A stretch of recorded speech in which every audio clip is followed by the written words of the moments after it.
can see that this is a crash, program, because we still be meeting tomorrow. We still be meeting twice next week, I think.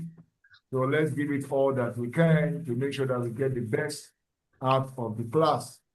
Like I said, the title of the course is Knowledge, Understanding, and Skill.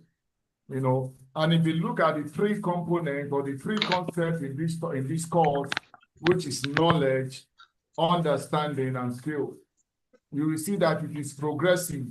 When you have a knowledge, then you need to acquire understanding of it. You know something, but you don't understand it. You know this, but you've not understood it. So when you move from knowledge, you move to understanding. And when you move to understanding, then you begin to apply it. That talks about the skills. So it actually starts from you having the knowledge, moving from knowledge to understanding, and moving from understanding it, then you move to skill. That is applicability. And not edit, I will remove it from this class.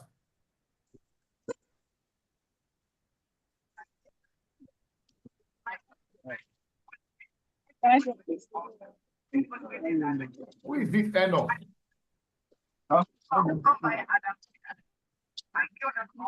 Please mute your mic.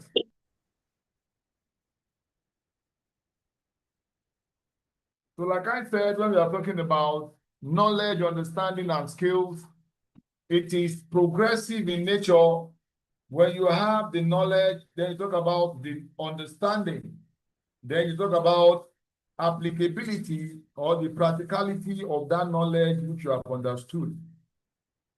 So without wasting much of our time, let's just move to the first page of the material. Here we talked about social work is a dynamic and demanding profession that requires a variety of skills and qualities to ensure quality service delivery. In social work, professionals need to possess a comprehensive understanding and specific skills. You are not to be a novice if you are practicing in this field. Like I said, you are not meant to be a novice. So when you talk about social work, to ensure quality service delivery in social work, professionals need to possess a comprehensive understanding and specific skills. Whether these skills are innate, maybe inborn, that's what I mean by innate, or acquired, maybe you learned them.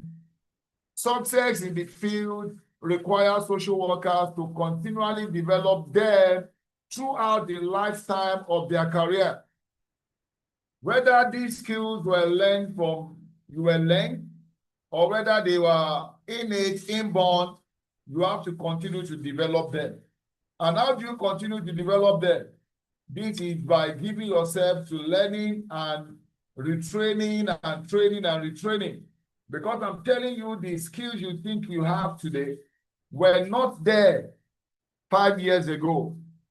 And the field of social work has been existing. I could remember in Canada about 3-4 years ago, they celebrated their 100 years of the profession of social work. So I'm telling you, the skills with which they started the profession or they started the discipline is not the same as what we are using today. So as a result of training and retraining, you need to be updating yourself, attending seminars, attending workshops, for you to know the right or the skills that are in vogue now. You get it? So you need, like I said, to continually develop them through the life, the lifetime of their career, talking about the social worker. Here are some key areas of knowledge and skills that are important in social work. So we want to look at the first one. We'll talk about knowledge of social system. Knowledge of the social system. You need to have the understanding of the system, the social system where you are functioning as a social worker, because the social system are not the same all over the world. Social workers need a deep understanding of social system, including family system, communities, organization, and society. This knowledge helps them comprehend the complex interaction and influence influences that impact individuals and communities. You must know what is obtainable in the society where you found yourself. You must understand the social system. You may find yourself in Ghana among the Ashanti, where the kind of system, the kind of linear system they operate is what we call matrilineal system. Matrilineal simply means the situation whereby the children trace their lineage to their mother. Unlike what we have in Nigeria, where we practice patrilineal. When you trace your lineage to your father, you bear the surname of your father. You get it? And the children bear the surname of their grand or great-grandfather. That is patrilineal. So you need to understand the system in which you find yourself. Because if you are in a matrilineal society, they trace their lineage to their grandmother or their great-grandmother. They also trace, in such society, they practice what we call matrilocal instead of what we call patrilocal in Nigeria. Patrilocal simply means when you get married to a woman, the woman moves into your house as a man. Patrilocal, location, local, location. But in that society where they practice matrilocal, it is expected of the man to move into the house of the woman. It is the man that moves to the house of the woman, matrilocal. You get it? And they practice what we call matriarchy. Patriarchy means you talk about the authority who owns the power. In that case, they practice matriarchy, which is power belongs to the woman. You get it? Power belongs to the woman. They rule in the society. So as a social worker, you need to understand the social system in which you are working. Talks about the milieu, the environment in which you find yourself to operate as a social worker. Do you understand that knowledge of social system? Do we? Yes, we do. Okay. Yes, sir. Okay, thank you so much. At least I could hear the voice of two people. So we move to the next one, which is called human behavior and development. You need to have the knowledge of human behavior and development. It is key. Social workers should have knowledge of human behavior and development across the lifespan. This understanding shows them to assess and address the unique needs and challenges of their clients at different stages of life. How do you expect children to behave? How do you expect a toddler, how will I put it now? Different stages, that's what we call psychology of development. Even from the womb, from pregnancy to when you were born, they were toddlers, they were teenagers, they were adolescents, they are adults, they are aged. You need to have understanding of this behavior and development.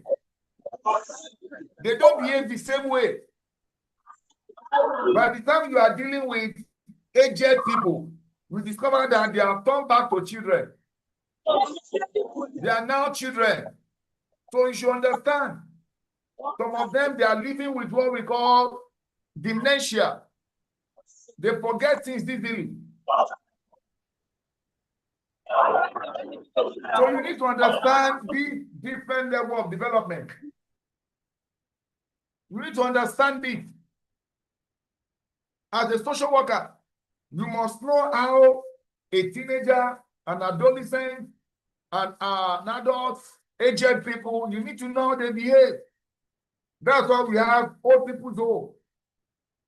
You get it? So you need to understand this area, this level of development. All of them don't behave the same way. Even if the society is moving towards another direction, you as a social worker, you are expected to know what is, responsible for that.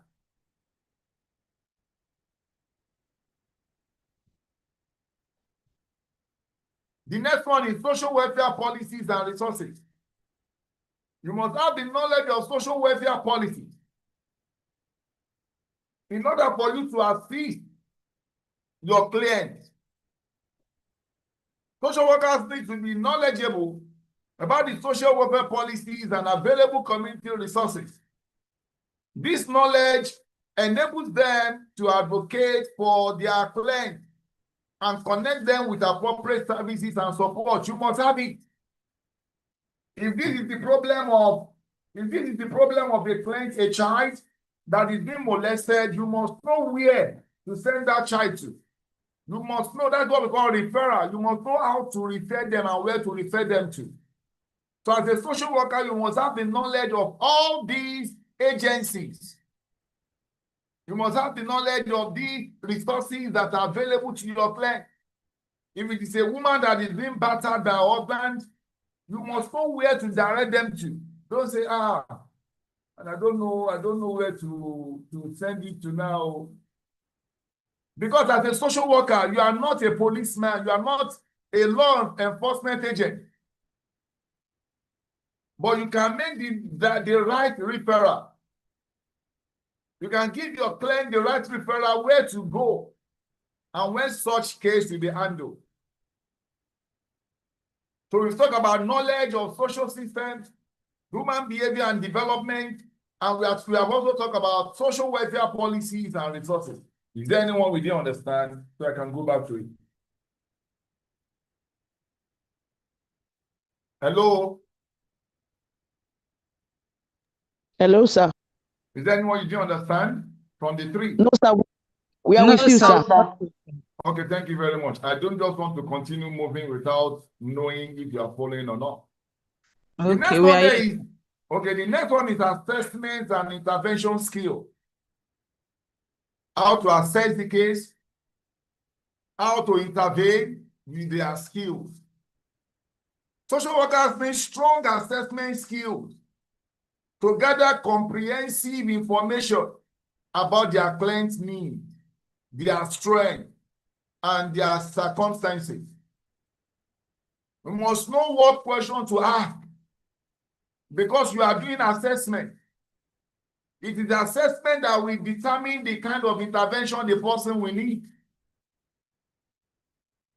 It is the assessment that will tell you what type of intervention that person will need. So, social workers need strong assessment skills to gather comprehensive information about their client's needs, about their strength, about their circumstances. They also require intervention skills to develop and implement effective strategies and intervention to address this need. So both work hand in hand. You must know the way how to get the necessary information from your client. The kind of question to ask, you get it. The kind of question to ask, and that will determine the kind of intervention which you are going to give your client. Then another one is communication and engagement. It is very, very key. If you don't communicate well, you don't have business in this profession.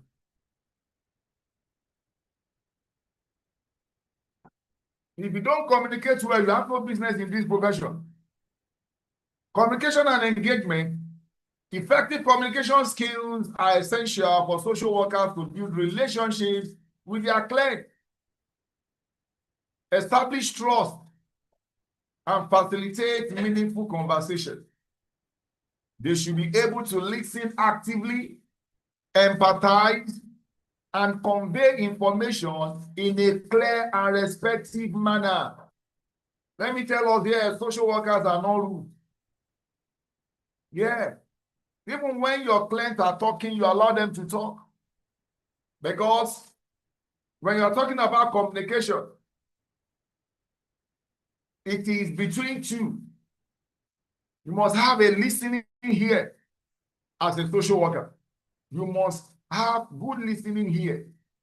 And you must know how to communicate without ambiguity.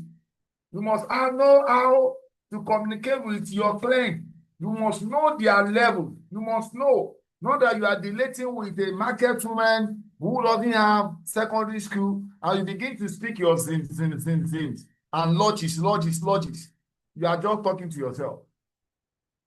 You must know how to, pass your information and also know how to empathize with them. Empathy is different from sympathy. You must know how to empathize and convey your information in a clear and respectful manner. The next one is cultural competence. Cultural competence. Social workers need to be culturally competent and sensitive to the diversity of their clients' background and experiences. You must understand. You are here, you are an Igbo woman. And your client is Yoruba man. You won't tell me you only want to be dealing with Igbo people. You must understand the client, the culture of your client. You get it? And that's what we call, what's it called now? Being ethnocentric. You shouldn't be ethnocentric in your dealing with your client. Ethnocentrism simply means you judging other people based on your own culture. Seeing your own culture as being superior to other people's culture, then you are being ethnocentric. So you need to know how to balance it. Keep your culture, keep your prejudice, keep your sentiment aside, and deal with your client professionally. So you need cultural competence. You must understand your client background and experiences. Cultural competence involves understanding and respecting different cultural beliefs. Don't say, no, I'm a Christian. I don't take that from Muslim. No, you are not going to make headway with your client. You are not. So you put your cultural beliefs, your values and practice by the side, and being able to work effectively with diverse population.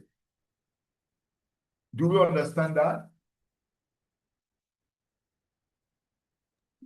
Yes, sir. Only one person understood. Yes, sir. Yes, sir. Yes, sir. Okay, thank you very much.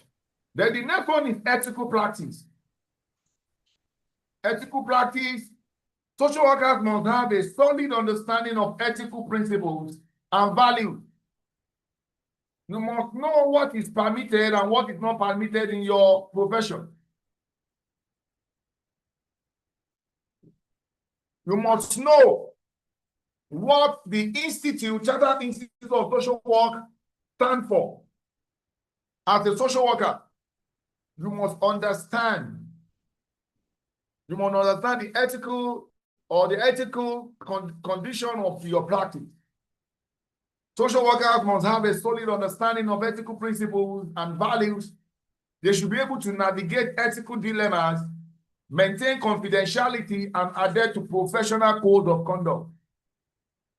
You should know. You are a social worker, you are not a law enforcement agent, like I said, and you want to go and carry out arrest. They will beat you blue-black. Honestly, you will not like yourself. You are not a law enforcement agent. That's just one out of it. You must know what your ethical principles permit. You must know what the value that your ethical principle or your profession permit, and you don't go beyond that.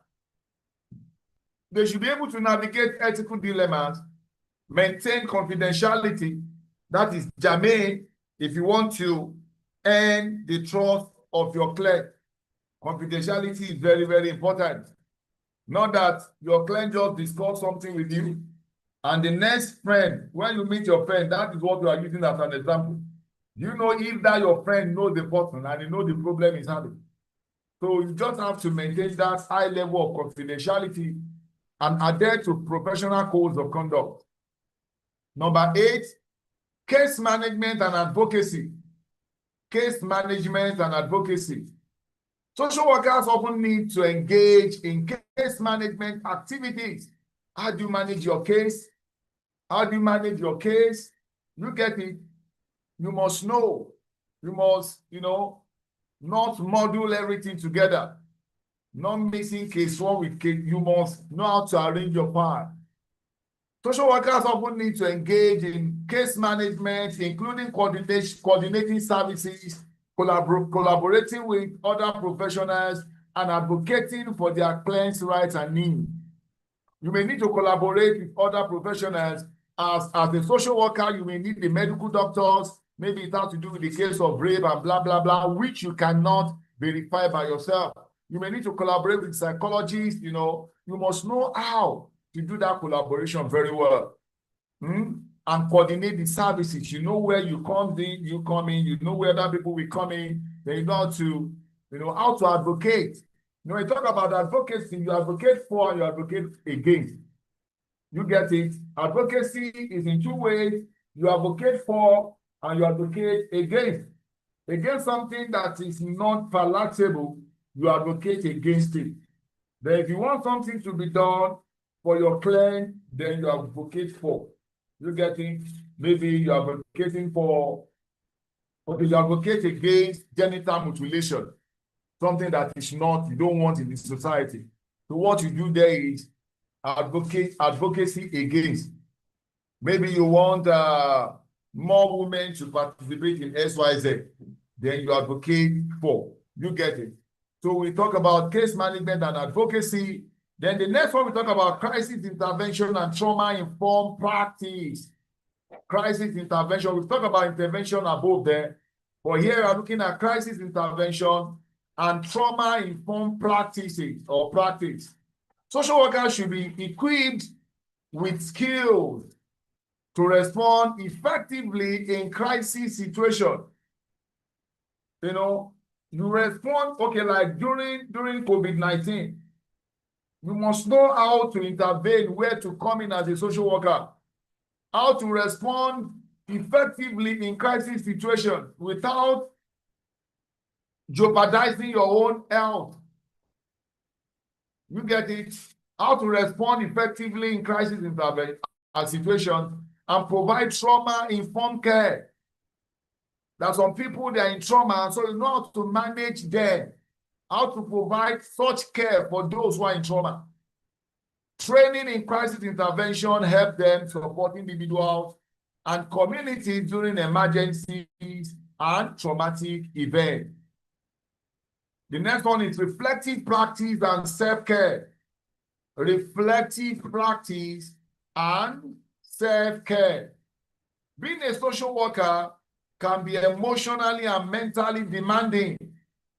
Professionals need skills in reflective practice, so you don't just burn out. You reflect on what you have done before in order to help you. So social workers need skills in reflective practice to regularly evaluate and learn from their experiences, what you have done before. If you have similar cases, then you should reflect on that. They should also practice self-care to prevent burnout and enhance their own well-being. You have a horse and you have a message. If you kill that horse, the message will be given to somebody. At the ox, if you burn out or you kill yourself, somebody else will take up the case. I hope you know that. So you must know how to do what? To practice self-care. You must know when to say no. As a social worker, you must know when to say no. If not, I'm telling you, the case will be transferred to somebody else. The case will be transferred to somebody else. I hope we are still together. Hello? Yes, sir. Yes, sir. Yes, We are sir. with you. I think I'm speaking to somebody. Yes, sir. Yes, sir. Continuous learning and professional development are crucial in social work as new research, interventions, and practice models continually emerge. Like I told us at the beginning, the method we started using in the field of social work is not what we are using today. So we say continuous learning and professional development are crucial in social work as new research, interventions, and practice models continually emerge. By continuously expanding your knowledge and honing your skills, sharpening your skill, that is honing your skills, social workers can provide the highest quality service to their client. That's that. So we want to look at characteristics and skill of successful social workers. We have mentioned some of them here, characteristics and skills of successful social workers. Characteristics and skills of successful social workers. One of them, we said empathy. Now, I told us the other time, empathy is different from sympathy. Can somebody help us out? What's the difference between empathy and sympathy? Somebody, please. Hello, sir. Okay. Empathy is putting yourself in the shoes of your service user, that is your client, putting yourself in their shoes. And while sympathy is sympathizing with them, being emotional when they are crying, you too are crying. So, to the best of my knowledge, sir. Even to the best of your knowledge is also the best. The best of your knowledge is the best because you got it there. And this statement was, this concept was used by Max Weber, what he called Vestihen. And the English version, what we call empathy, was being used by Albert Spencer, also a sociologist. You know, showing that when you empathize, you put yourself in the shoe of those who are going through challenging time. I could remember what Max Weber said, that if you want to know why somebody who is homeless is behaving the way he or she is behaving, he said, make yourself homeless first and see if you not behave the same way or even worse. So that is what we mean by empathy. Thank you, Madam Mrs. Adejumo. Is it Mrs.? I think I get it. So that is just that. Hello. So empathy, communication, these are skills we're talking about. Empathy, communication, organization, critical thinking. Please mute your mic. Please mute your mic. Mute your mic, please. Mute your mic, please. Thank you. Empathy, communication, organization, critical thinking, active listening, self-care, cultural competence, patience, professional commitment, advocacy, objectivity, persistence, flexibility, resilience, and drive. These are characteristics and skills of successful social workers. Now, going to the first one, which is empathy.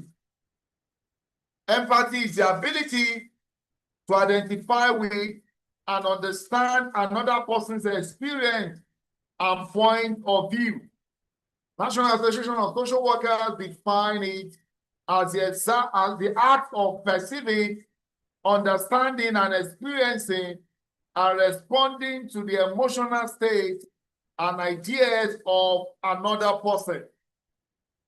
Stepping into someone else's shoe, that is, in a simple way, stepping into someone else's shoe and recognizing that experiences, perceptions, and worldviews are unique to each individual, enable social workers to better understand and build stronger relationship with their clients.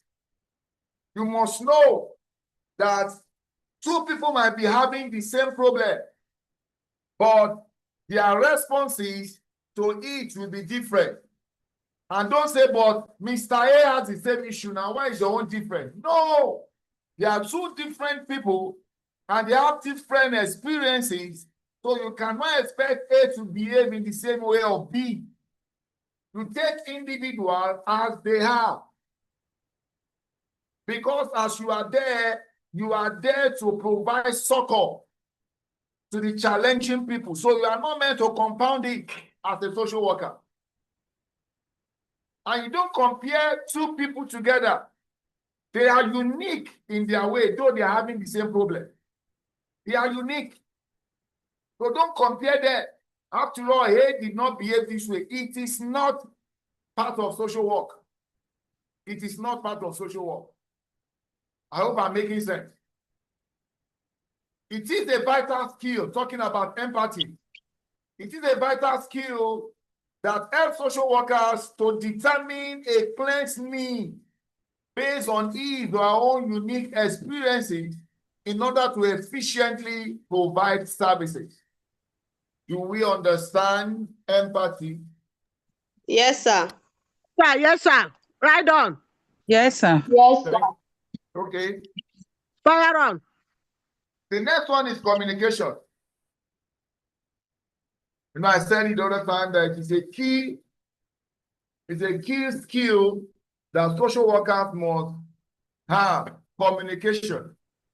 You must know how to communicate clearly without ambiguity. You must know how to communicate. You get it? Yes, sir. Yes, Fire sir. on. Yes, sir. Yes, sir. For social workers, the ability to communicate clearly with a wide range of people is essential. Don't say because you are a professor, you cannot communicate with somebody who is an illiterate. Now lie.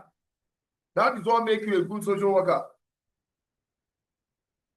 Ability to communicate clearly with a wide range of people, irrespective of their class, their status, is essential. It is the duty of a social worker to advocate for their client.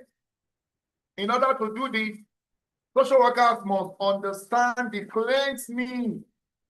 In addition to being cognizant of body language and other non-verbal cues, this means communicating appropriately and effectively with clients, regardless of cultural background, age, gender, literacy skill level or ability. Social workers must also communicate with their providers. Social workers must also communicate with their care providers, colleagues, and agencies, and must document and report information in a clear manner. It's not only your clients you communicate with. You also communicate with your clients. Even the people you are dealing with, your client, they have care provider. They have care provider. You must know how to communicate with them, because there's some information you are not going to get from your client. That is the service provider that is going to provide with such information. So you must know how to communicate with their service providers, your clients, your colleagues, even agencies. And you must document every official meeting you are having, must be documented. Must document and report information in a clear manner. In a clear manner. The next one there is organization. You must not be a disorganized person as a social worker. You must not be a disorganized person. Yes, social workers have busy schedules and a wide range of responsibilities in addition to managing and supporting multiple clients, including documentation, reporting, bills, and collaboration. This requires social workers to be very organized. Not that it is when you be going for house visit tomorrow, you'll be looking for the file of that your client. You'll be saying, yeah, where did they go? But I came with it yesterday. Where is my diary? No, it is not for social workers. No. This requires social workers to be very organized and able to prioritize clients' needs in order to effectively manage cases. Disorganization and poor time management could cause a social worker to overlook a client's need and result in negative outcome. So please don't do that. Be well organized as a social worker. The next one there is critical thinking. You must know how to think out of the box. You must know how to, think, reason. Critical thinking is the ability to analyze information gathered from unbiased observation. Like I said at the beginning, you need to drop your prejudice, you need to drop your sentiment when you are dealing with your client. So this talks about the ability to analyze information gathered from unbiased observation and communication. You need to analyze them well. Social workers must be able to objectively evaluate each case by collecting information through observation, interviews, and research. Objectively, not subjectively. There are two different ways. Objectively simply means that nothing attached. Your belief system has nothing to do with it. Your values have nothing to do with it. It is objectively. As in 1 + 1 is 2. That is objective way. Not that, but when you don't put any but, say it the way it is. You get it? So that's what about objective what? Reporting. You report it the way they are. You get it? Thinking critically and without prejudice enables social workers to make informed decisions. You will make the right decision when nothing is attached. Identify the best resources where to send your client to and formulate the best plan to help client. Please, is there anyone we didn't understand before I continue to run? No, sir.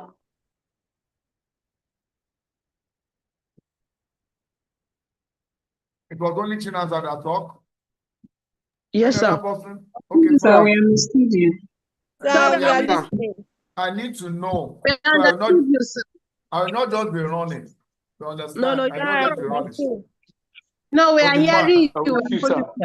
Okay, thank you. Very Oh, So clear, yeah. the next one here. Okay, sorry, I'm sorry, somebody. I have two chats here. Please, sorry. You woke up, Adewale. Good afternoon. Okay, fine. Okay, they're just greeting. Thank you.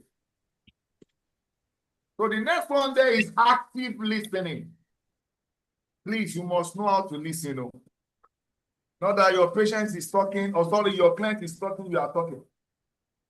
You must have good listening here. Active listening. Active listening is necessary for social workers to understand and identify a client's need. Listening carefully, concentrating, and asking the right question. You just interject. You mean just for your client to know that you are following.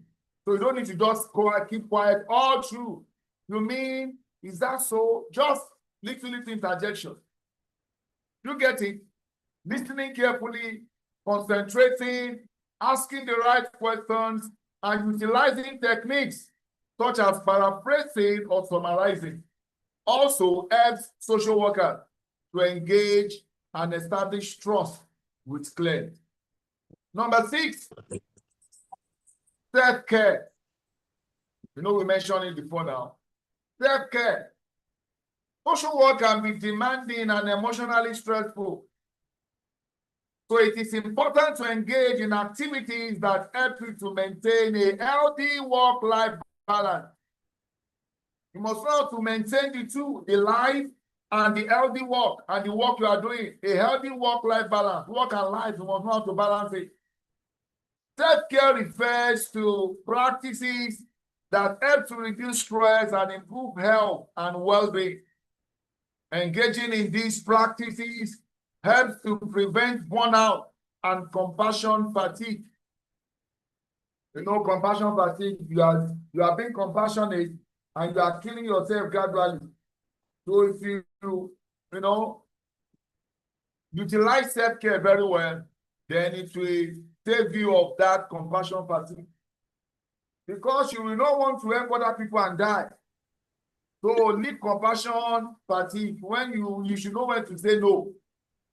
So like we said that it will help you prevent burnout and compassion fatigue, and it's crucial to having a sustainable career.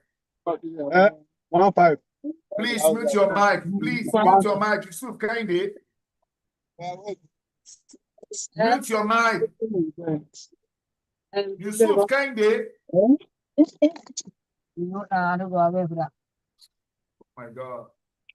1 to the Let's go.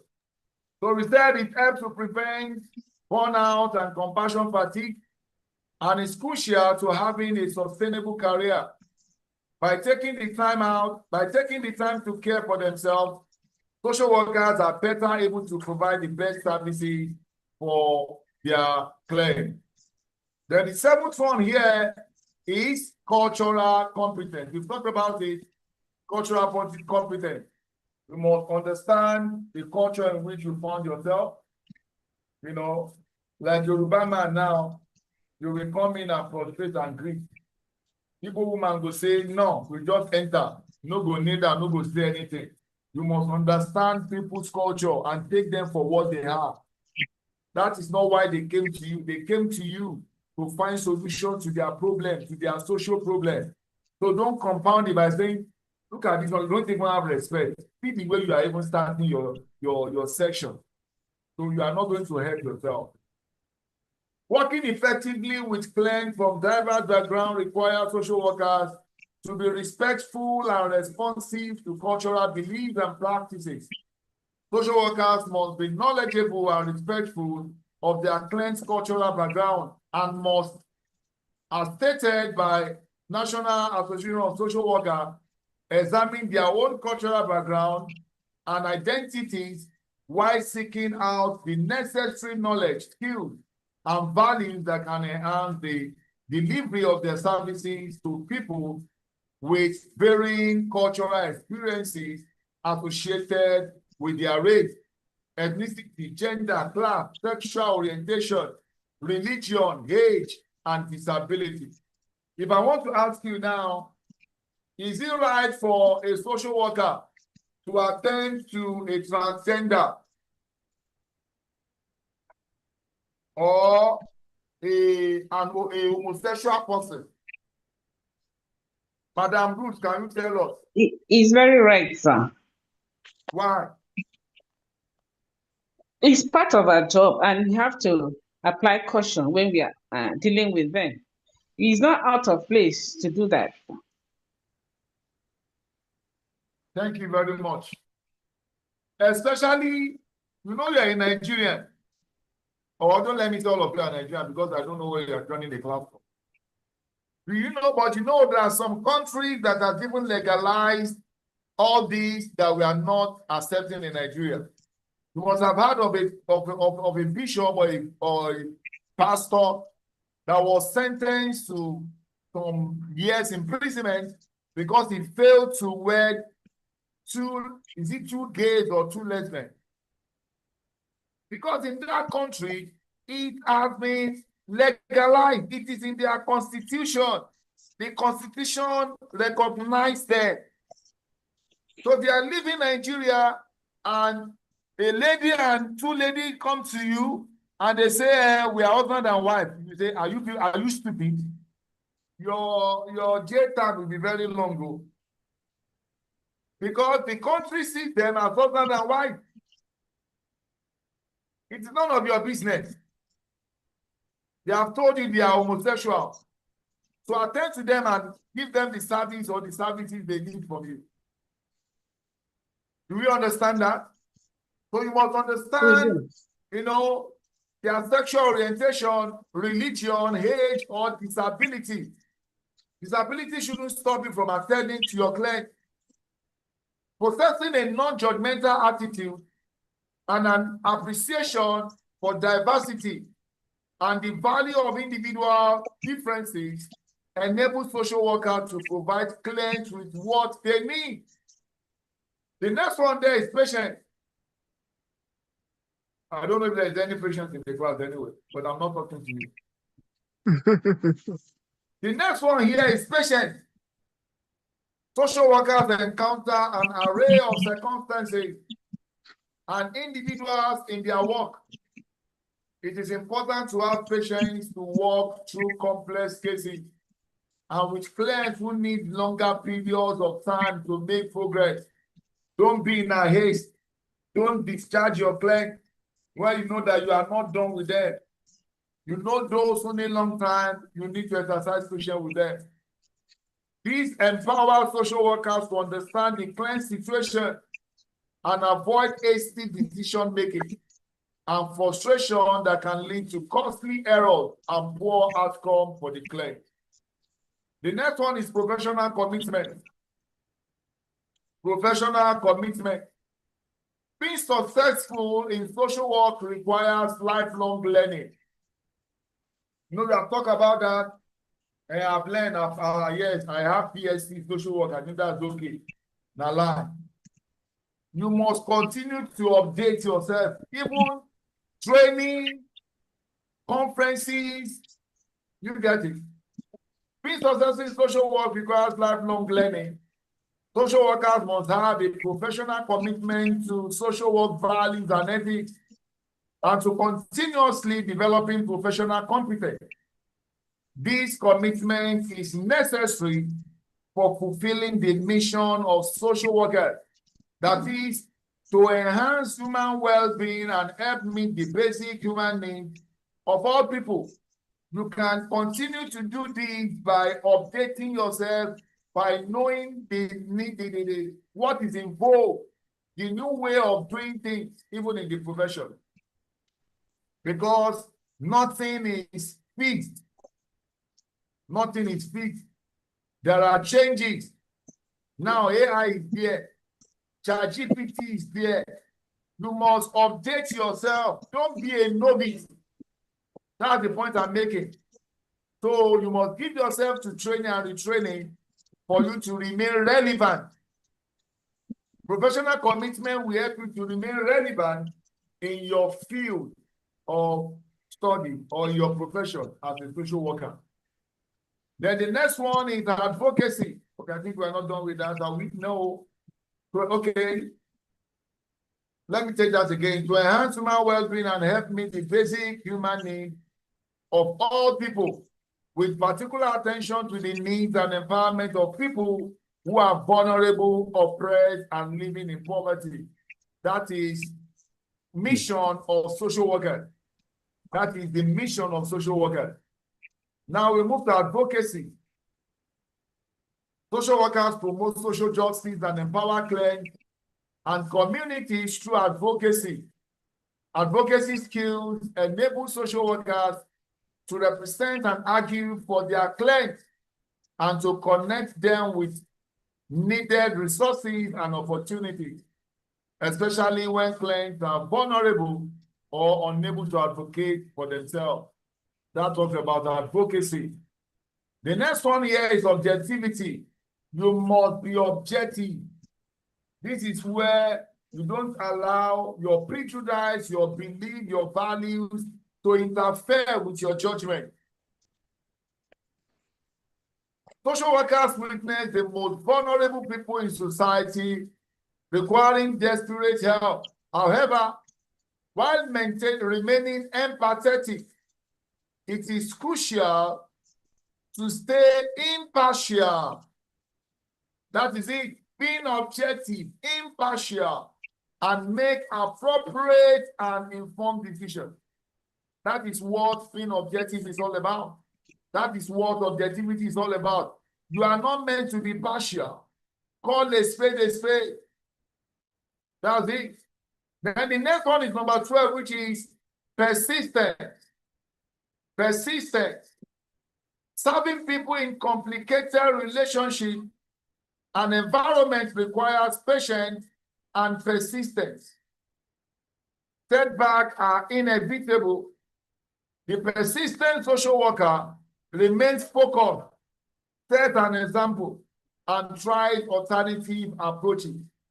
You must be persistent. You don't, draw back. You don't throw in the towel.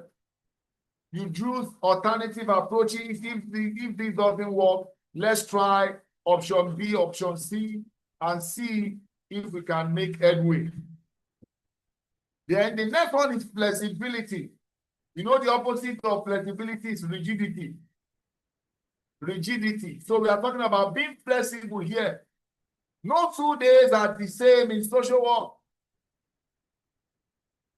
Problems are frequently unexpected and do not follow a typical 9 to 5, meaning that there are some days you may need to get to office earlier than 9. There are some days you may need to close later than 5. You get it? So you don't need to just fix, I resume 9, I close 5. I resume 9, I close 5. You get it?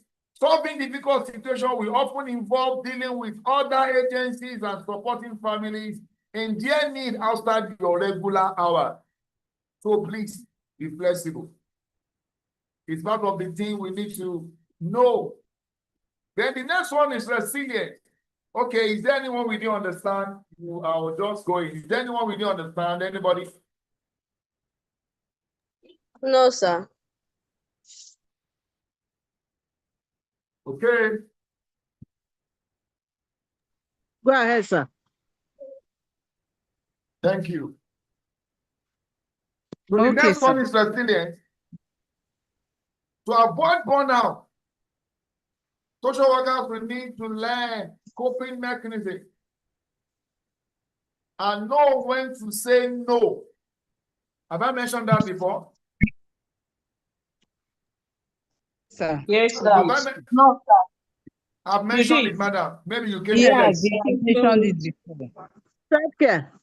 To avoid burnout, social workers will need to learn coping mechanisms and know when to say no.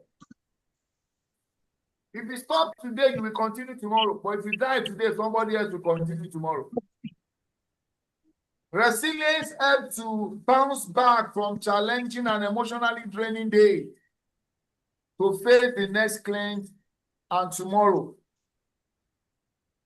So please, know where to say no. The next one is drive. Social work can be highly satisfying and rewarding. Helping people who need it the most requires individuals to learn new skills and be motivated to be there, to be their best. Something is motivating you. That is the drive. While maintaining self-care, a driven social worker commits to providing the best service to their clients. When you see yourself providing solutions to people's needs, it gives you joy, and that gives you a drive to continue to even do more, but not at the expense of your own health. The next one is time management. Remember, we are looking at the characteristics and skills that help successful social workers. The next one here is time management. While an essential quality that is talking about time management, it is also a teachable skill. You can teach people on how to manage their time. No human being has more than 24 hours in a day. But what we do with our individual 24 hours is what determines our level of success. While an essential quality, it is also a teachable skill. Social workers typically have too little time in the day to complete their task because you have so much task to complete, so there's no time wasted. As a result, they must find ways to allocate the right amount of time to the task they face. No time for gisting when it is not, you have so much on your table. Then another one there is, how do you conduct your interview? Because it's one of the ways to get the information which will determine your intervention. It's one of the ways to get on which you are going to make decision on the kind of intervention you are going to give your client. Interviewing is an essential skill in social work. Social workers can learn techniques to improve information gathering through the use of multiple question types that can be tailored and used across many situations, including one, open questions, what we call open-ended questions. There's what we call closed-ended questions. The open-ended question can help the service user to feel listened to. When it is open-ended, you are just there listening to your client, and it helps them to feel listening to because it is open-ended. And there are two questions that can serve as an open-ended question. Question like how Question like why? You know, they call for explanation. They call for explanation. You get it? Question like how? Question like why? They call for explanation. They are open-ended questions which allows your client to talk. And they are always happy because they feel listening to. Then another one is closed-ended questions.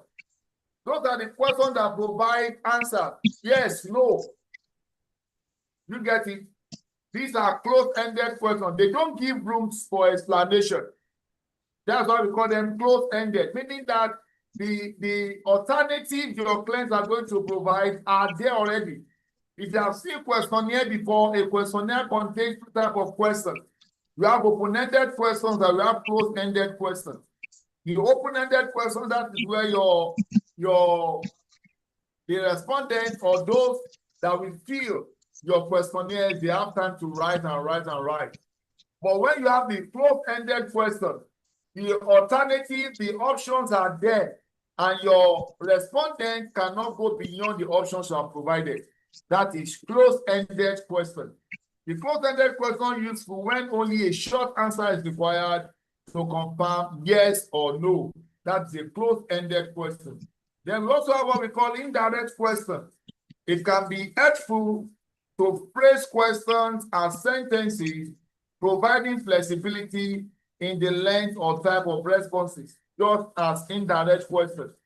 They will also have probing questions, which help to elicit more concrete answers or gather detail. Then we also have hypothetical questions, valuable for encouraging the client to think positively about a possible future. Here we said, no simple question type should dominate, meaning that you can mix them up even in your question. No single question type should dominate. It is better to use a range of questions to encourage a natural conversation rather than an interrogation. So just make it flow. You make it flow. Do we understand that? Do we? Yes, sir. Thank you very much. Yes, Yes, sir. Thank you. Okay, let's continue. Social work can be a demanding industry that Excuse me, requires. sir. Okay, I'm hearing you. This is the last one, the hypothetical question. I don't really understand that, please. Thank you. That word is taken from the word hypothesis. And when you are making an hypothesis or a hypothesis, you said hypotheses are tentative statements that are subjected to acceptance or rejection. When you make an hypothetical statement, for example, one hypothetical statement can tell you that there's no significant relationship between the age of a woman, there's no significant relationship between academic qualification of a woman and the number of children she's going to give birth to. You are not going to, it is a hypothetical statement. It is not a fact. So you can make an hypothetical question. You get it? An hypothetical question, which means that Yes, you are going to find answer to it at the end of your interrogation or at the end of your session with your client. It's a hypothetical question. Not that the answer is provided immediately. Like hypothetical statement, hypothesis, which are statements that are subjected to acceptance or rejection. Have I answered that question? Yes, sir. Thank you. You're welcome, madam.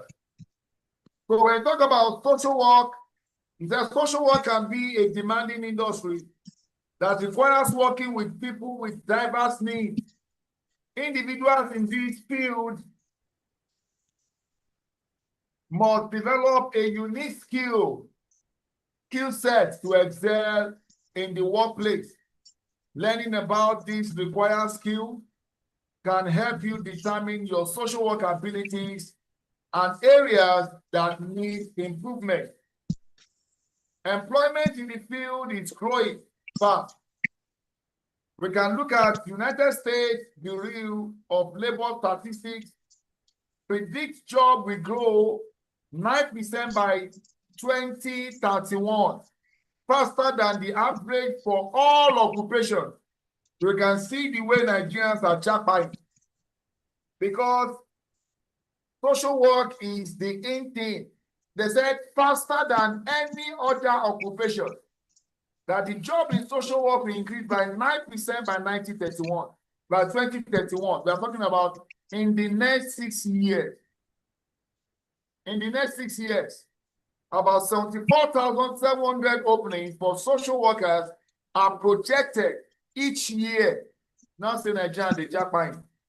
Even people who study accounting, they are coming to do PGD social work.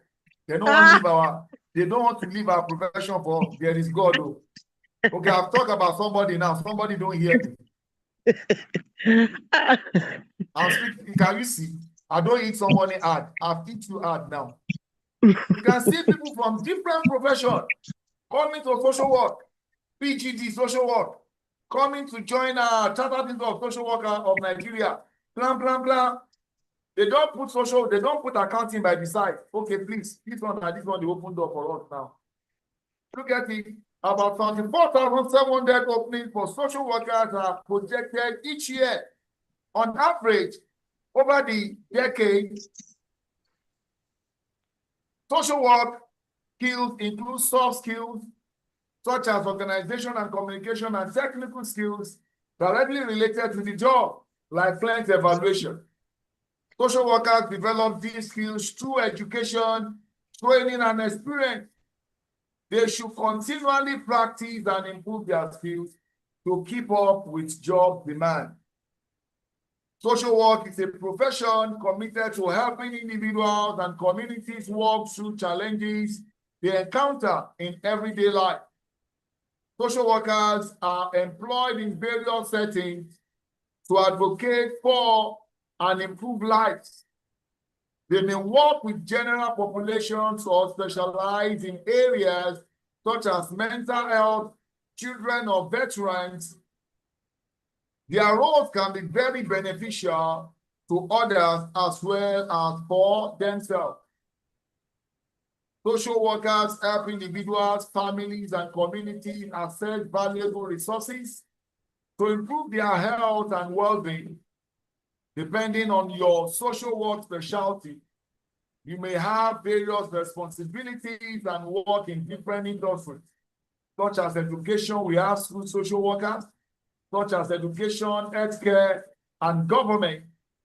Understanding more about this job can help you determine whether this career path is right for you. So if you are here, you need to understand before you dive so deep if this career is for you, if this profession is for you. A social worker helps individuals and families improve their quality of life by ensuring access to basic needs and advocating for an individual's human right. As a social worker, you are a fighter for the rights of people. They promote social change and empower their clients. Social workers help the people they work with by analyzing the environment, relationships, systems, and policies that impact their life. Common challenges that social workers guide their clients through include poverty, child abuse, unemployment, mental illness, drug addiction, and trauma. Social workers build relationships based on trust and compassion. They identify the issues their clients are experiencing and implement solutions, such as physical relocation, they may need to relocate, therapy, or employment assistance. From what we have talked about, there are different levels at which social workers who work. They could work at micro level, they could work at meso level, and they could work at macro level. We want to look at levels of social work. Here are 3 levels of social work you can pursue in a career or a career in. One If you talk about micro social worker, these deal with individuals and family. Just micro means very small. You get it? You get it. Micro social work involves working with individuals, couples, family, and other small groups to help resolve challenges with mental health and problematic behavior with an individual, with a couple, husband and wife. That is at the micro level.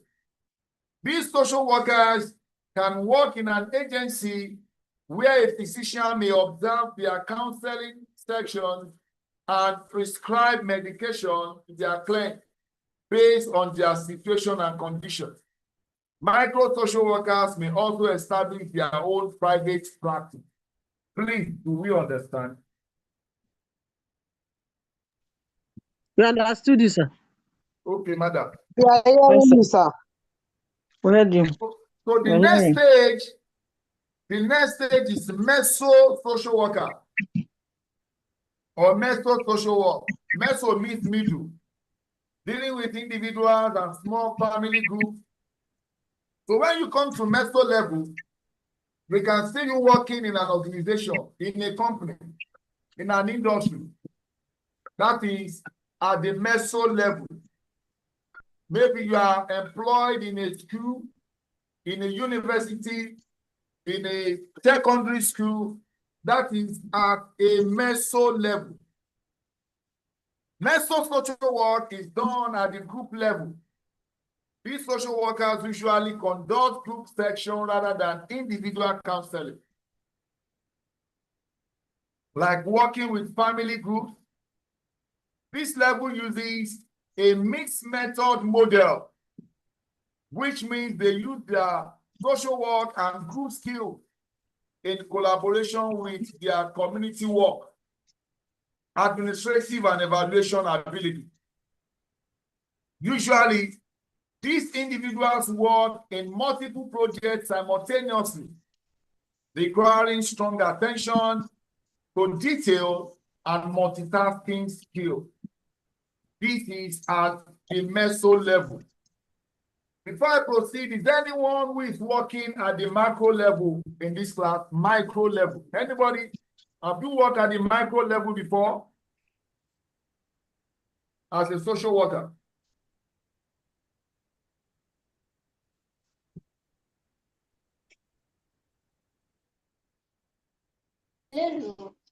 Hello? No, sir.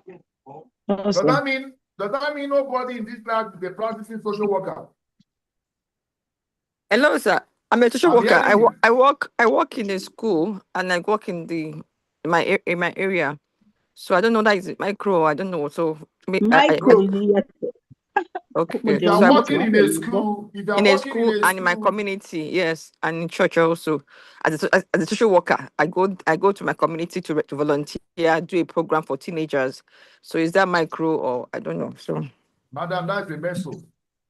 yes, okay. Thank you, sir. Yeah, because you are dealing with more than 2, 3, 4, 5 people. Okay, shut. Am I correct? Later. Thank you, sir. Yeah, that's a meso level. You are dealing at the meso level. I'm talking about people that deal with individual clients, deal with couples. Yes, sir. Okay, Madam Adejumo. Yes, sir. Okay, let me I hear deal from with you. I deal with families that have issues. I mean couples or parents that have issues with their children. That was where I started from as a social worker. Can you give us an example of case you have handled before? This is case study now. Okay. I handled several issues, but let me pick one out of it. There was a case of a woman who had issue with her daughter. The woman, the mother and the father, they operate a dysfunctional home, and they are not in the country, but the daughter is living with the grandmother. So she was raped, and as a result of that, the mother got pissed off, and she wasn't communicating with the girl. So the girl decided to now go outside and start behaving the way she likes. So I got in contact with the girl, and I did a teletherapy with the mother where she was. All effort from every angle proved abortive, but eventually I got in contact with her through a social worker where she's staying outside the country. They connected with her. So when I called her, she picked my call. And eventually, the mother and the child, I used parent and child intervention method to settle the case. They are now together, talking together. I settled the differences between both of them. I made the mother to understand why she had gone out of her way and why she needs to understand her as a teenager and what needed to be done on the part of the girl. But right now, two of them are now communicating very well. Can you hear that, Madam Adejumo? Yes, sir. That is a good one. That is a good one. That is the calling we have as social workers. Then let me hear from who was that? I think it is Azada. You are a meso social worker. You are in a school. Then you are also practicing in your community as a volunteer. You also work in a church as also a volunteer as a social worker. Can we hear your experience? Okay, what you just shared also, I handled something like that also. Okay, mine was let me use a school first. In a school where I went to, the children were taken from the mother. The father and the mother were having issues, and the father took the children to go and hide in his brother's place. So the children did not know that the father was trying to hide them from. So, but later on, he now put them in boarding schools, different schools. The two boys and a girl, two in a boarding school, in the same school outside Lagos. Another one also, and the child, and then I'm wondering. So anyway, I got to talk to the child. I sent the child was about the girl child about losing it. So I had to because I had to speak to her, and I need to get her mother's phone number to reach out to her. So she gave me. I spoke to them. I noticed that the father was avoiding the children getting to know where their mother is, so that she would not get to trace them to the schools they are. But the long story short, the mother came. I came to the school. She had to be humble. Then I got to the school involved to help me to resolve the matter by talking to the father to give them access to just see the mother once in a while, because if not they will lose, especially the boy child. The boy was most going, having mental issues. But thank God that took place. They're both separated right now, but the children are fine. So they take turns in seeing the parents, so I'm happy that has been resolved. Then another one in the church, the child was having issues. He was always a boy child, always bullying other boys in the school. So I got to know that it was from issues from the home front. What he saw in the home front, the parents don't come to the church. They are always fighting. So he tries to tell mother bullies the father. The father bullies the mother. So he was doing that in the church. So anyway, we got to meet the parents. I got to meet the parents. We called them to the church. We talked to them. That what they are doing at home is affecting the child. So the child went through therapy. The parents too went through therapy, but they're not really. They are still together, but they're still trying to. It's still ongoing, but it's not like before anymore. There's progress. Thank you, sir.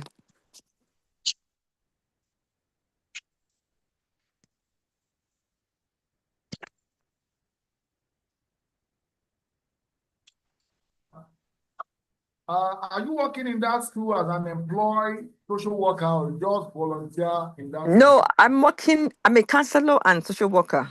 You In that understand? school? So in the school. So I apply how I put it, when I meant to use my cap of a social worker, I put it on.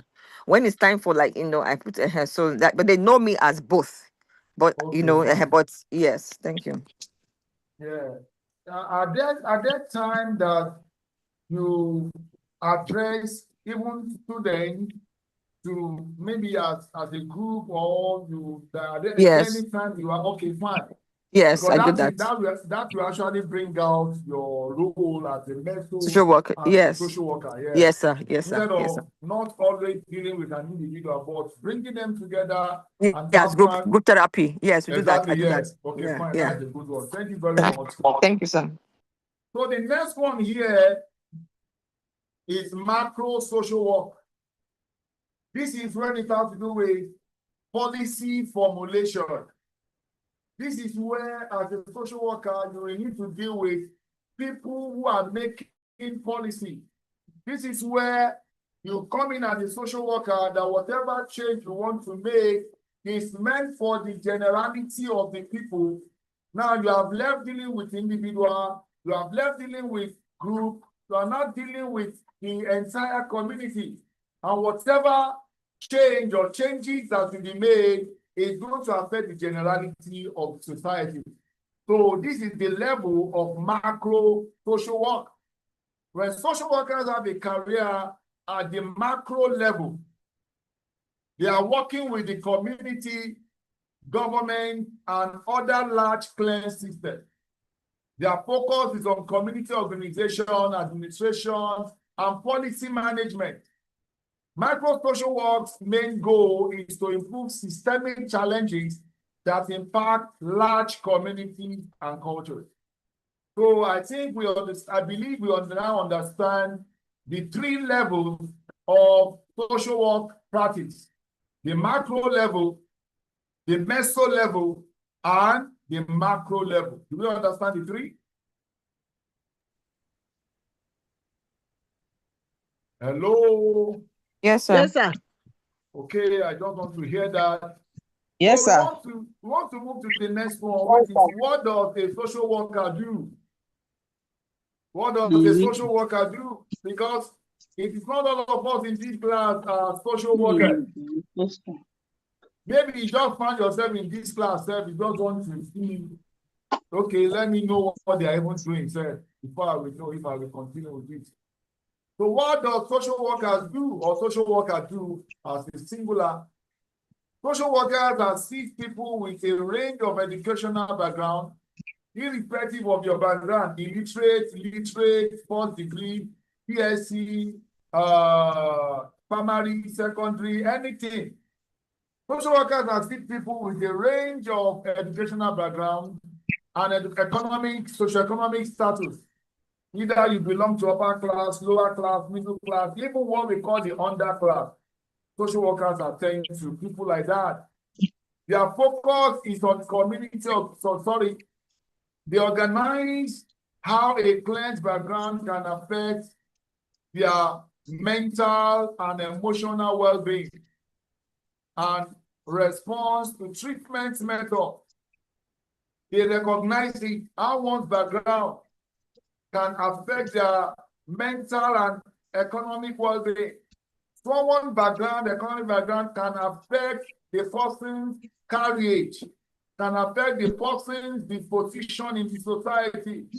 The person will not be himself or herself because of his socioeconomic status. So social workers understand this very well. They do. So they recognize how a client's background can affect their mental and emotional well-being and response to treatment method. Social workers understand the unique needs of the lifestyle sector in their area and engage with their clients respectively. They understand the unique need of the lifestyle sector. Different lifestyle, different sector, they understand it in their area and engage with their clients respectively. They know what individual needs. Social workers' responsibilities. While their job duties can vary based on their employer, location, and specialty. We have industrial social workers. We have school social workers. We have community social workers. We have different fields of social work. So your responsibility is predicated on your field or your area of specialization. Social workers understand why their job duties can vary based on their employer, location, and specialty. Social workers typically have the following responsibilities, irrespective of your specialty, your location. They have the specialties. One, meet their clients to assess their situation and need. gather patient information to understand their best treatment and counseling plan or counseling plan, support clients experiencing challenges such as unemployment, refer clients to other specialists or resources for assistance. As a social worker, don't see yourself as jack of all trades, master of none. You can't do everything, so you must know when to refer. So social worker refer clients to other specialists or resources for assistance. Monitor clients' progress and maintain records or case file.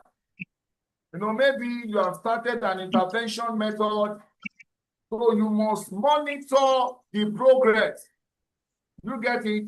Monitor the progress and maintain records or case file. Advocate for their clients to promote awareness of community needs. Social workers work with lawmakers or organizations to develop or implement social programs or community resources for social change. So we talk about social worker skills that are needed.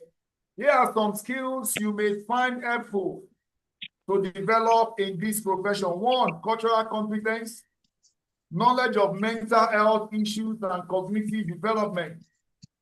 When you see mental health issues, you should be able to recognize it, identify it. Knowledge of mental health issues and cognitive development. Social skills, counseling and coaching ability, active listening, critical thinking, problem solving, then communication and interpersonal skills. These are social worker skills that can help you in your profession. They want to look at type of social worker. We have different specialty when it comes to social work. They talk about type of social worker. If you're interested in a career in social work, there are a variety of concentration from which you can choose. While social work provides support and resources for various groups and individuals, their focus and expertise can vary. Understanding the different topics within these fields can help you determine which one to pursue. Social workers often focus on a specific area of need for clients or communities. Some common type of social work include 1, clinical. Clinical social workers can provide counseling treatment for clients with substance addiction,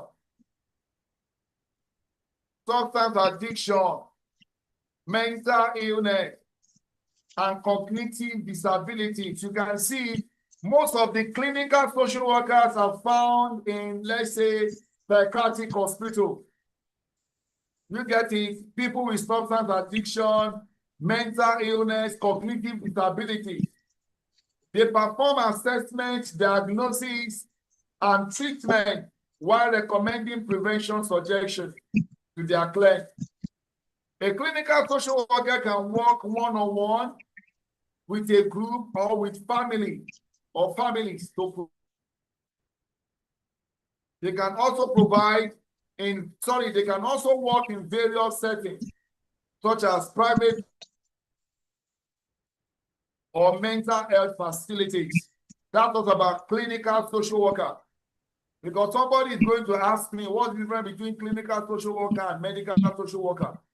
So that's why I've already said it. Where you see clinical social worker, it has to do with mental issue, it has to do with addiction. So the second one is child worker. Children and their families experiencing social or psychological challenges in school, at home, or in their communities may seek the help of specialized social worker. This type of social worker protects children by assessing the suitability of the educational home or neighborhood environment for the child and their guidance. So when you see yourself as a true social worker, it goes beyond giving counseling.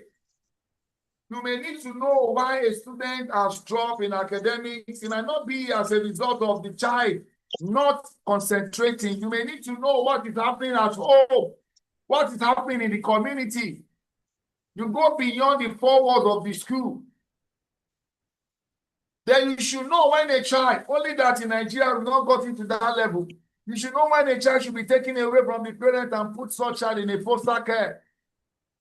Maybe the parent, like what I think Mrs. Asada said, that the behavior of that child was as a result of what he has seen the parent doing at home.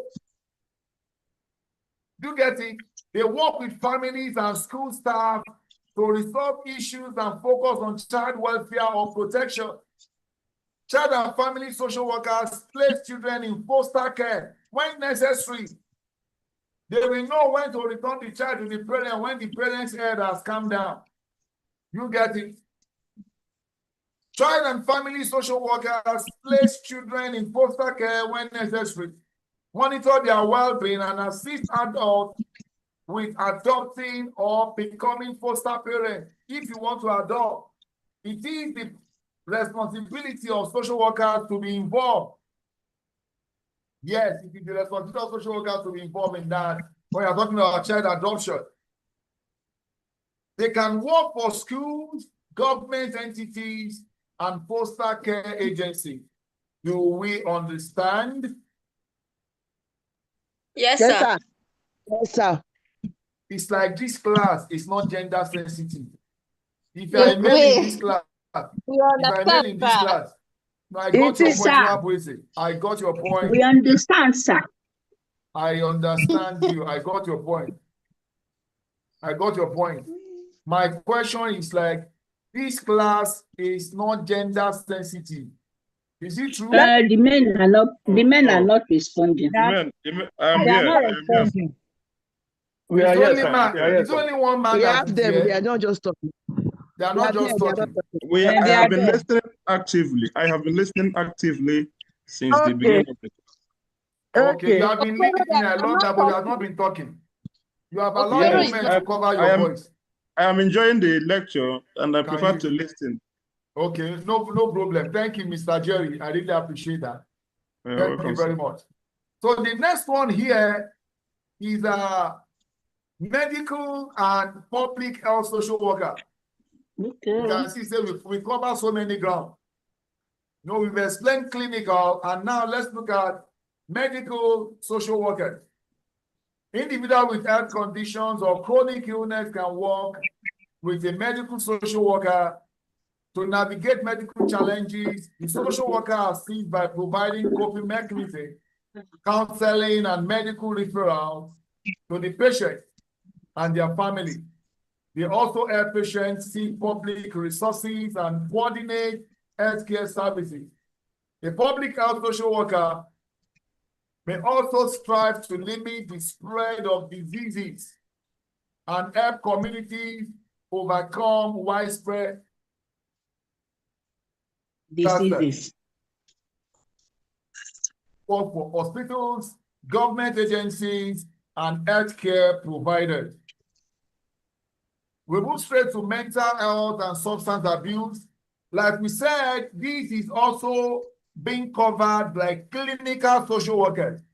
If you look at clinical social workers, Clinical to medical. can you get the difference now, Madam Olayemi Adebiyi, clinical and medical? Do you get the difference? Yes, I can get it. Thank you so much. So we're looking at mental health and substance abuse social worker.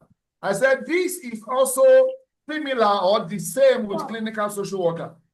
Because if you look at everything that clinical social worker is talking about cognitive, talking about mental health, talking about substance abuse. So you can see a mental health or substance abuse social worker function well in clinical as a clinical social worker. Please mute your mic. Thank you so much. Mute your mic, mute your mic. I talk now. 1 years. Please, sir. With that, somebody said, please, sir, do you want to say something?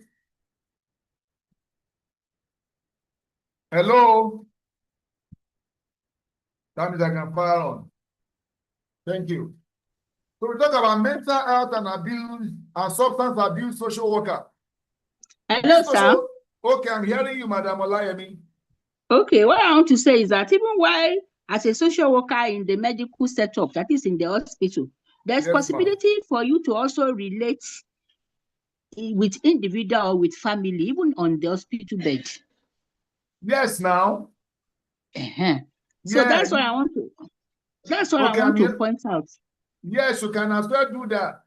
It was mentioned. If you listen to that, if you go back to that medical social worker, if you look at it, it said individuals with health condition or chronic illnesses can work with medical social workers to navigate medical challenges. The social workers are assist by providing coping mechanism, counseling, and medical referral to the patients and their family. Yes. You get it? They also help patients seek public resources. That is, when they cannot afford to pay some money, they can refer them to where they could be helped. You get it?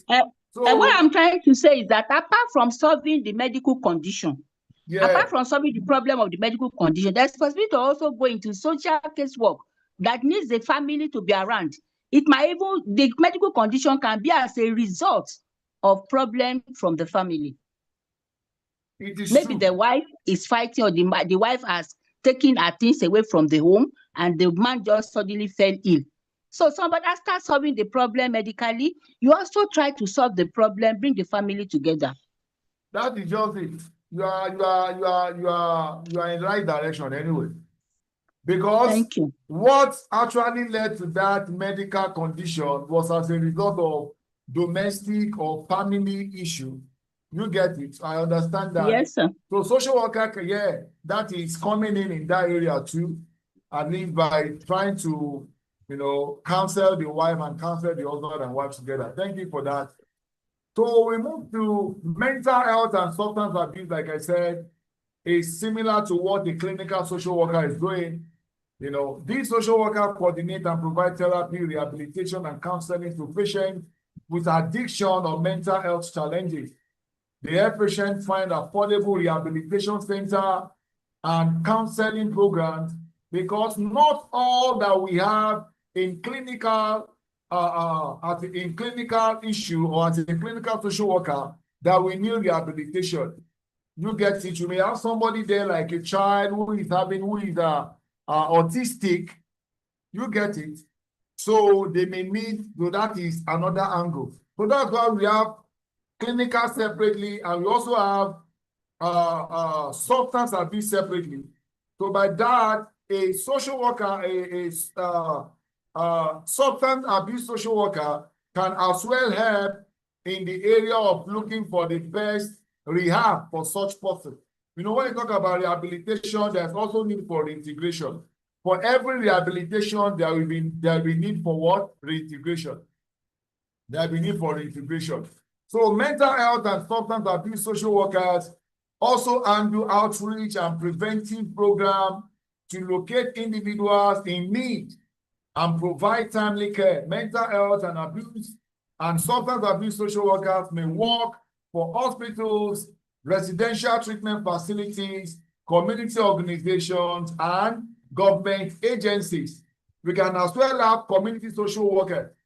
The community social worker provides resources and improve the social justice environment of a particular neighborhood, town, or city. Rather than interacting with individual clients, they work with a large group of community members. Community social workers focus on organizing and developing social programs to improve the quality of life in their area. Often, they work for local government agencies. That is community social workers.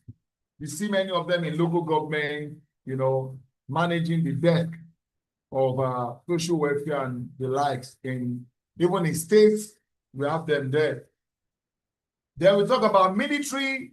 There are social workers that work in military, especially those working with veterans with what we call post-traumatic stress disorder, PTSD. You see social workers working with them.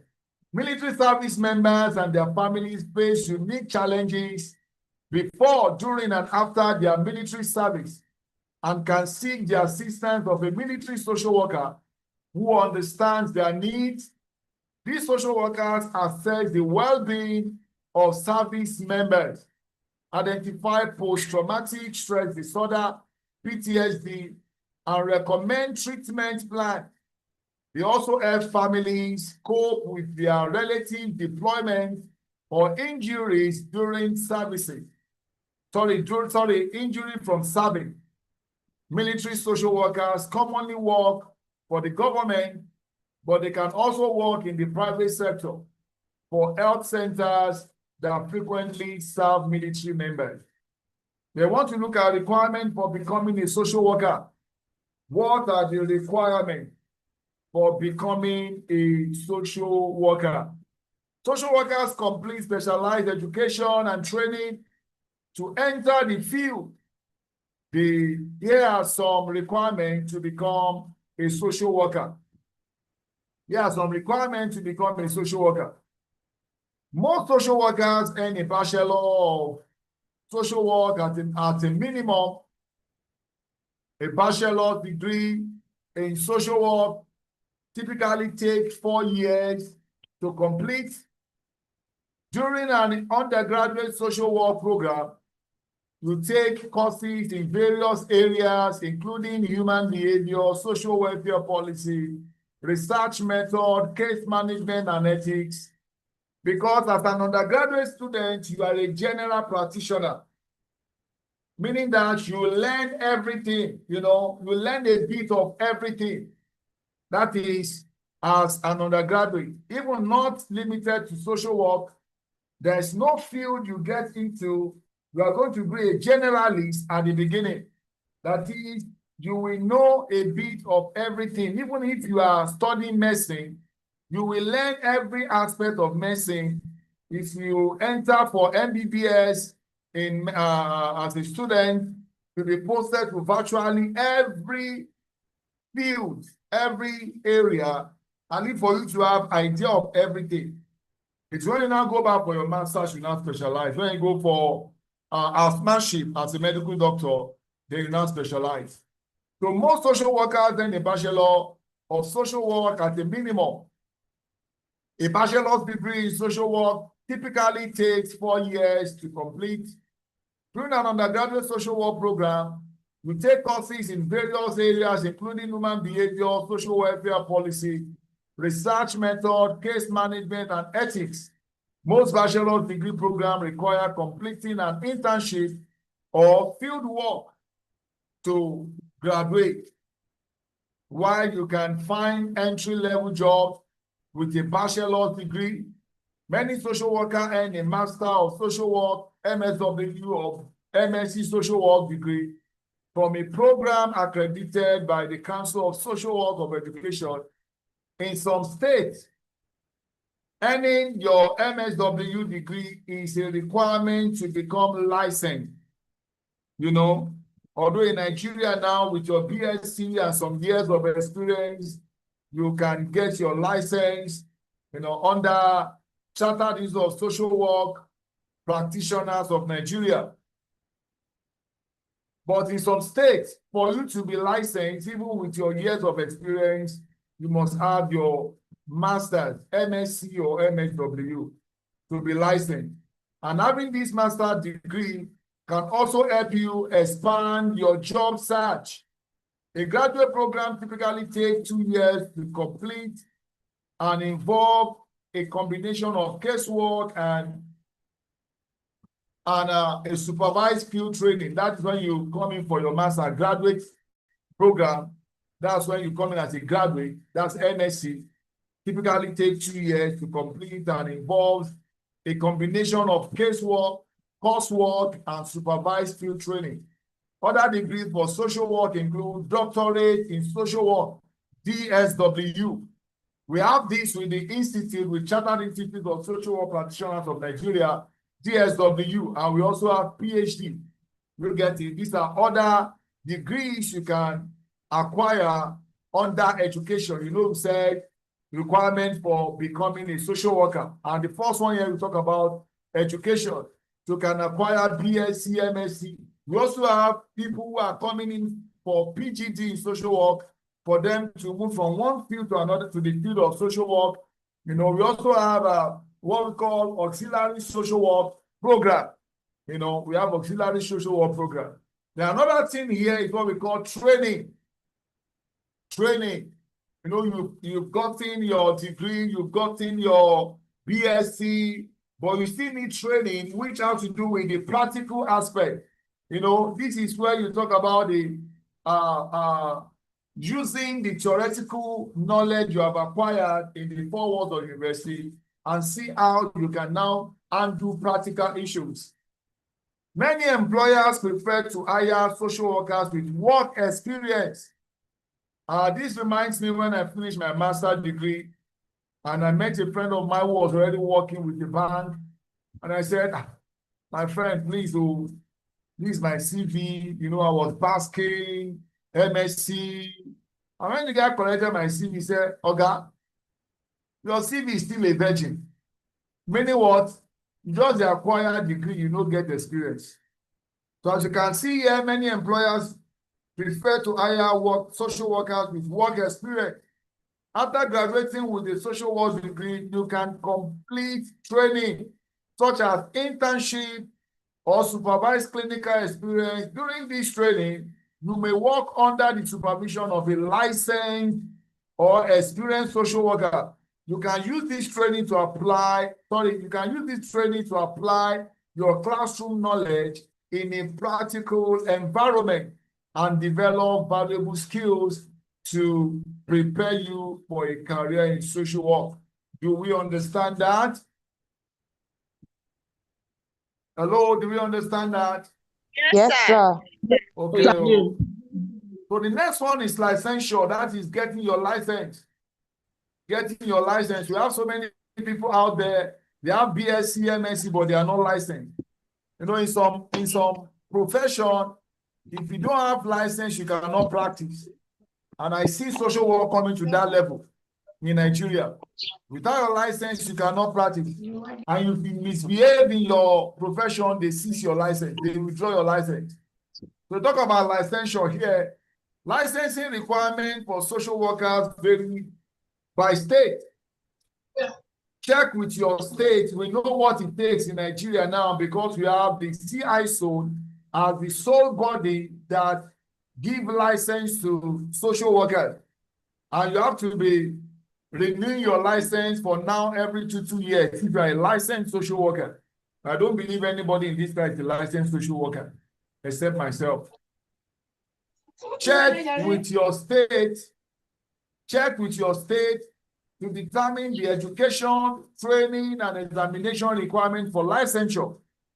To earn a license, you typically take an exam which may evaluate your knowledge of ethics, theories, and regulations. Most states require you to complete continuing education or training to maintain your social work license. That is talking about licensure, where you can get licensed. Then the next one is type of social work specialization. Oh my God, this is 3:53, time flies. So we're almost here for 2 hours. Me, I'm enjoying myself anyway. Types of social work specialization. Maybe I just take this introduction then. We are meeting tomorrow, I guess. Are we? Yes, sir. We are meeting 3 to 5. Yes, sir. That thing Yes, sir. is here. I don't know if I will have come back from church by that time. 3 o'clock. We said of this, so You said what? we said of this. We argued on that tomorrow's class. We said so many persons will be engaged with church service. Like you, that you are a pastor in the church now. I'm not a pastor, sir. But I'm just looking at it because after service, we have so many programs. Some of us, we are fellowship pastors. We wait for prep, we wait for preparatory class after the service. The Lord is our strength, though. Okay, after that class tomorrow, do you have another one? After we have a class by 4 to 6 today now. No, I'm talking about tomorrow. I think that's the only class, 5 to 4. Yes, three only to one 5 class is the last tomorrow. class tomorrow. Only 9 to to 7. class tomorrow. 1 to 3 p.m. and 3 to 5 p.m. It's 2 classes. Then 5 to 7. Let's see. You have 5 to 7 tomorrow? Yes, Yes. No, that is on the Okay, third okay, of okay, May. okay. Not tomorrow, sir. 1 See, p.m. to people 3 are p.m. just Okay, looking at all the okay. courses. Okay, We are thank talking you. CO6. Thank 6 you. or 6. We have only 2 classes tomorrow, 1 to 3 and 3 to 5. Thank you so much. I want to see if we can move that 3 to 5 to 4 to 6. Is that okay? Yes, sir. Yes, it's okay. Okay, I will have to speak with the IT group. They should help us move it to 4 to 6 instead of 3 to 4, instead of 3 to 5. I think that would be okay for us. Yes, sir. Yes, Thank you very much. Thank you very much. So, we want to look at types of social work specialization. Yes. You said what?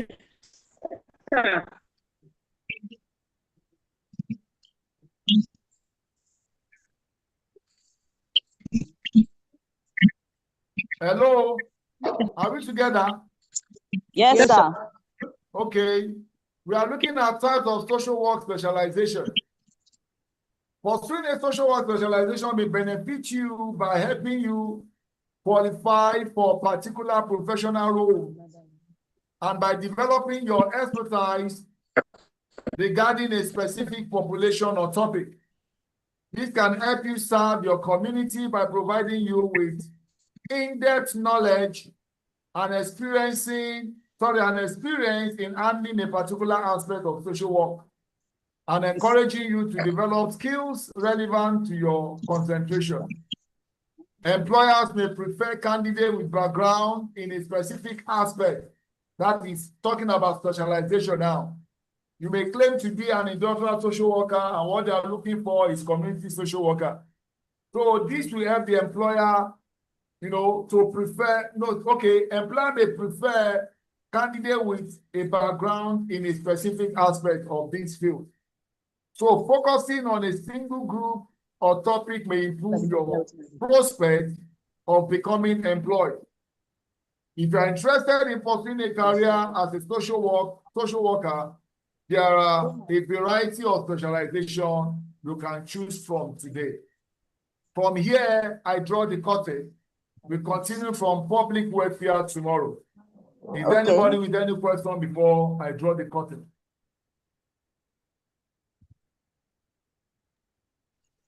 Please, sir. I am Victoria Ikat. This is not a question, please. I want to find out that I'm not able to download this particular your particular material. I don't know whether I'm the only one, whether it's from you or from my own side. I have not posted the material. I'm only sharing my slide with you. You can't download No, it, sorry. I'm hearing you, madam. Like I saw it posted. Okay, Yes. that is the knowledge, understanding, and skill. Download it is very okay. But I'm telling you, this very one I'm using, I've not posted it yet. This one is not yet posted, I know. Okay, Did you get that? Yes, thank you. So let's continue with this. I will see you when I will post it. Because once you post material to class, now students stop coming to class. They will say, I have the material, don't worry. So I know they use that. I've been in this business for a while. So let's just continue like this. At least today now we have been able to cover 12 pages. Tomorrow again, 12 pages.